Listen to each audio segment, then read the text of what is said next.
The art of deception is about gaining someone's trust by lying to them and then abusing that trust for fun and taking advantage of them. The art of deception is really what Donald Trump is good at. And if you're confused why I am making this argument, you're probably one of the deceived individuals he has sunk his teeth into. But I want to talk about the power of misdirection and why it's important to be able to preface those misdirections and call them out when you see them. Because if you're not savvy to deception, you won't see it coming. And I usually say this, but for the longest, my biggest fear of the internet wasn't that it would make things worse. It's actually the opposite. It would make things so good that people didn't people just stopped being curious. People didn't take a second to just say, wait a minute, or question anything. They just believe everything. And because it's at their fingertips, they can find an argument to prove almost anything. There are arguments out there that will literally prove that the world is flat. But my point is, it's not hard to be right on the internet, especially when you don't have to prove anything. So when I say this statement now, I want you to understand it's not coming from a place of hate, disregard, attention. I think all of these matters are important, but the order of them is significantly telling that there's about to be some sort of sleight of hand. And if you're not paying attention, you just might get got. Because I'm here to tell you, the big, beautiful bill that Donald Trump is trying to shove through Congress right now should not be overshadowed by the fact that he wants to implement one of his favorite deception lines: the travel ban. Let's talk about it. Clap it. Get down.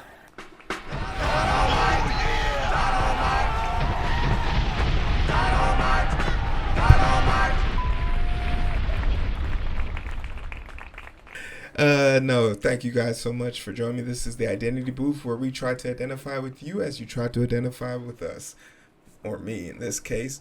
Usually I have my partner in crime, Yag, at my side, but this hit me in the soul, and I wanted to get it off my chest because that's the problem.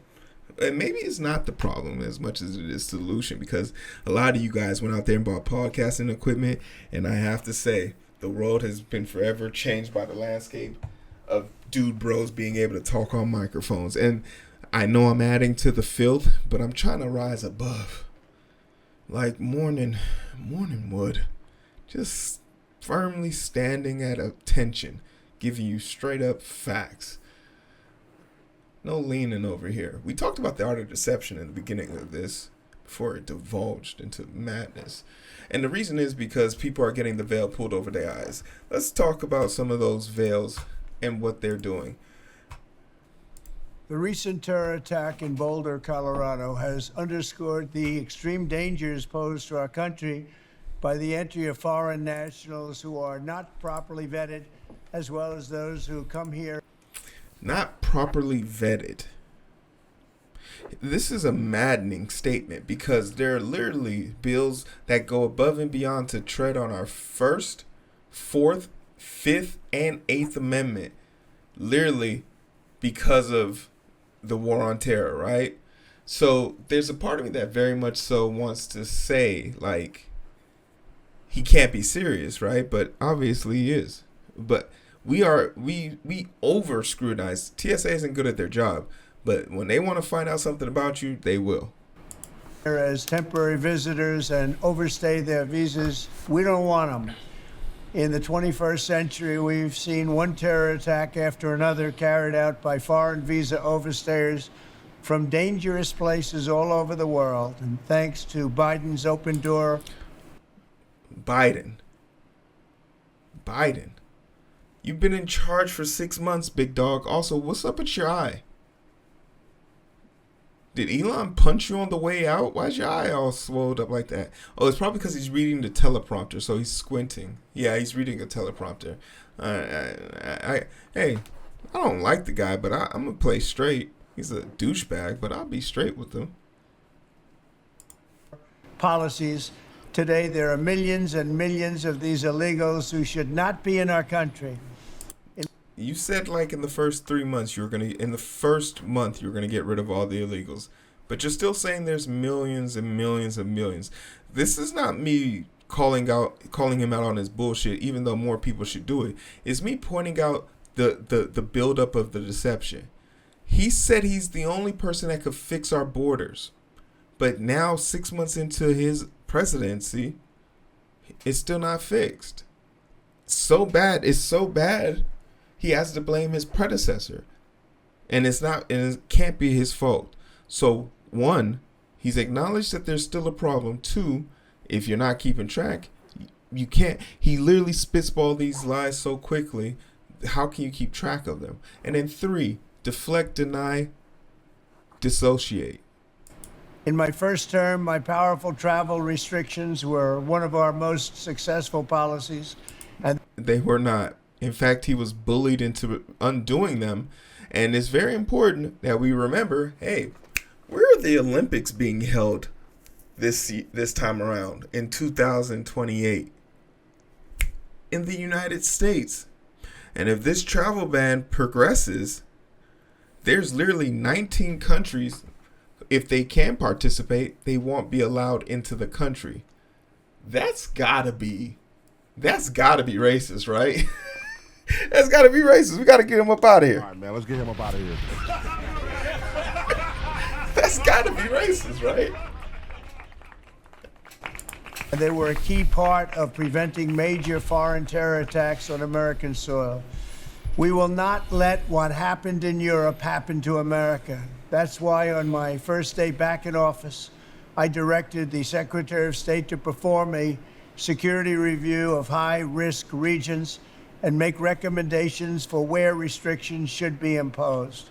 Among the national security threats their analysis considered are the large-scale presence of terrorists, failure to cooperate on visa security, inability to verify travelers' identities, inadequate...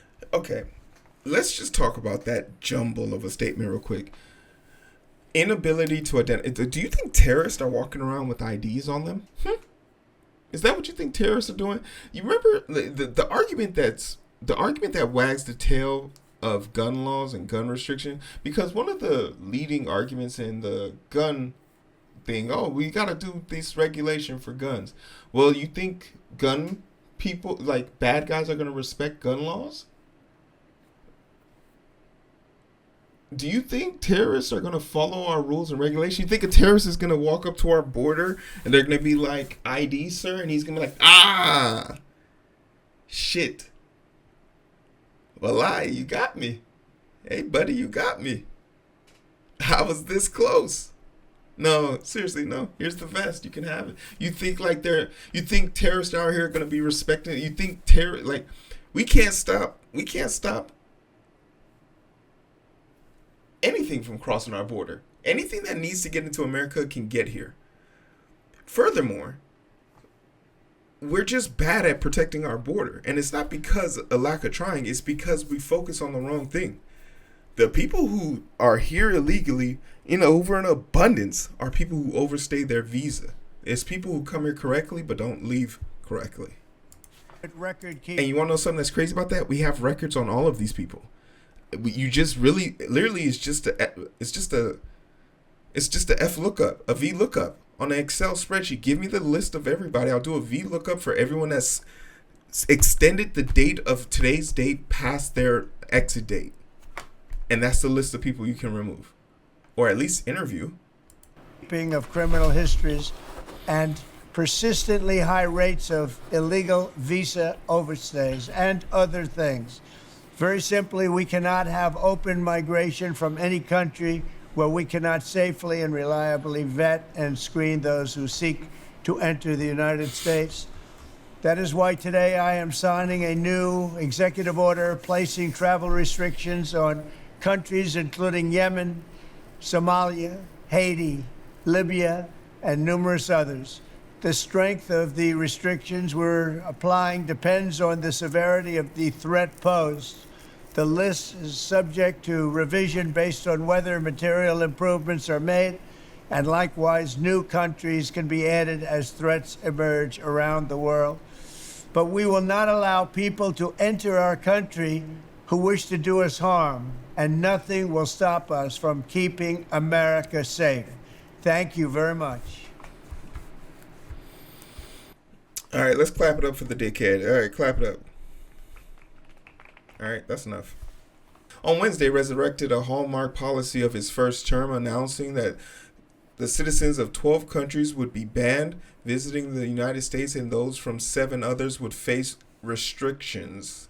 We just heard what he says. Can we get a list of all the countries? The 12 countries also appeared on the list of the countries in Trump's first term. So it's just a repeat of the first term. So it's Afghanistan, Myanmar, Chad, the Republic of Congo, Equatorial, what the fuck is this? Hold on, say that. Equatorial Guinea. I was close. Equatorial Guinea, Eritrea. Oh, some beautiful women out there. Haiti, Iran, Libya, Somalia, other great place. Sudan, yeah, all the fine. Why are you blocking all the fine places with all fine? Yemen. There will be a heightened restriction for visitors from Burundi. What is that? Burundi. Cuba, as in the Cuba down the street from us. Sierra Leone, Togo, Turkmenistan, and Venezuela. What's this one? Laos. All right. So it's a repeat of the greatest hits, but that's not important. That's not important.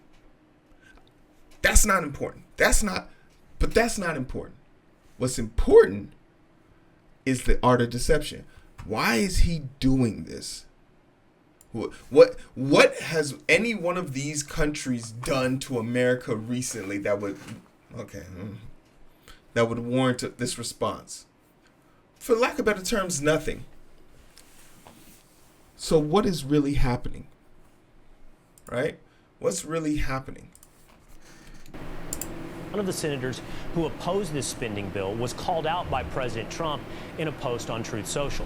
The president wrote, "Rand Paul has very little understanding of the big, beautiful bill, especially the tremendous growth that is coming. He loves voting no on everything. He thinks it's good politics, but it's not. The big, beautiful bill is a big winner." So now let's hear from the senator himself. Joining me now is Kentucky Senator Rand Paul. Senator, thanks for being with me here today. First, I'd love to just get your response to the president. I love how Fox News is becoming podcast material. Why does he have a mic in front of him? That's so weird. When I voted no on both impeachments, that the president wasn't happy with me loving to vote no. I'm guessing when I voted yes for most every member of his cabinet except for one, he probably wasn't unhappy with that either. What I would say is we have a disagreement, and we can still be friends, and I've told him this too. We can still be friends and have a disagreement. But to put things in perspective, the bill increases spending for the military and for border over $300 billion. The DOGE cuts, which aren't in this bill, were about $200 billion. So this bill actually increases no, they weren't. a couple of years spending The fuck? more than all the DOGE cuts combined. Now we're going to do $9 billion. That's very small. It's a rounding error. I'm for it. I think Elon's done a great job. $9 billion is a pittance, but I'm for it. I absolutely am for cutting the $9 billion. But I fear, I fear we might not have the votes to cut the $9 billion. If we don't, I suggest people grab These people are the tanning jobs on these people is crazy. I'll never forgive Trump for what he did to the tanning community.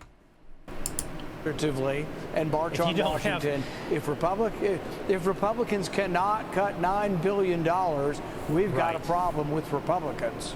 If you don't have the votes for $9 billion, we've got a real problem because we're talking about much bigger problems and bigger numbers. On that note, I want to get you. All right, you get it. There's resistance. Now, this resistance is at the top of mind. June 3rd. We're in May 4th. This was at the pinnacle of it. They've continued to talk about it. This has been updated. This is as of today. It's been updated, right? The big beautiful bill facing resistance everywhere it goes. No one likes it. No one wants it. Big beautiful bill, search term 1. Travel ban, search term 2. In the past 30 days, spiked May 22. I'm on to something here. Red line, travel ban. Blue line. Isn't it ironic at the June 4th date? Oh shit, you guys can't see this. I gotta get this on screen for you guys. Hold on. Isn't that great? Ironic? June 4th. Today's June 4th. At the exact peak of the big beautiful bill starting to pick up momentum. In search terms, people are curious. The commoners are curious.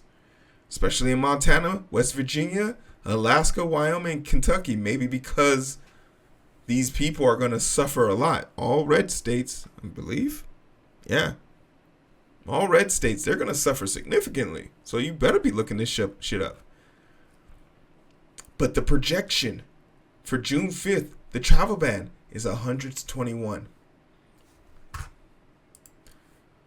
The art of deception is about gaining someone's trust by lying to them and then abusing that trust for the fun and profit.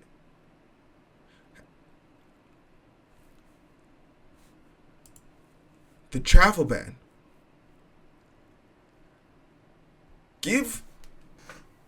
There's a quote about giving a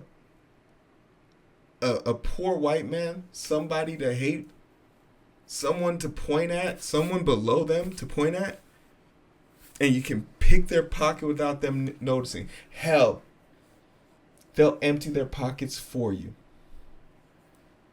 It's the greatest hits, and people who don't learn from history are bound to repeat it. Now, I'm not saying there isn't a reason to protect our borders and there's not a reason for us to take these into consideration. The question I'm asking is, what have we been doing so far that would allow these people to get in? Because like I said earlier, terrorists don't follow rules. So what is this specific ban going to do? If the rules and regulation we have in place aren't enough, then maybe we shouldn't be putting these people in charge of protecting us. They are literally going to make hundreds of millions of people's lives more difficult, whether it's coming to America for school, safety, asylum, vacation, a plethora of other things.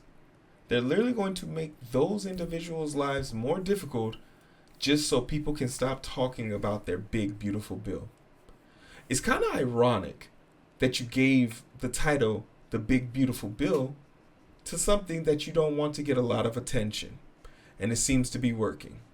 Because as projected for tomorrow, June 5th, is going to be buried by the fact that our xenophobic president needs a little bit of distraction. But this is just, my opinion. I'd be more than happy to hear your thoughts on this. Let me know in the comment section below. Like, share, subscribe. Are you on the teat of the Republican Party? Do you believe everything that comes out of their mouth? You probably do.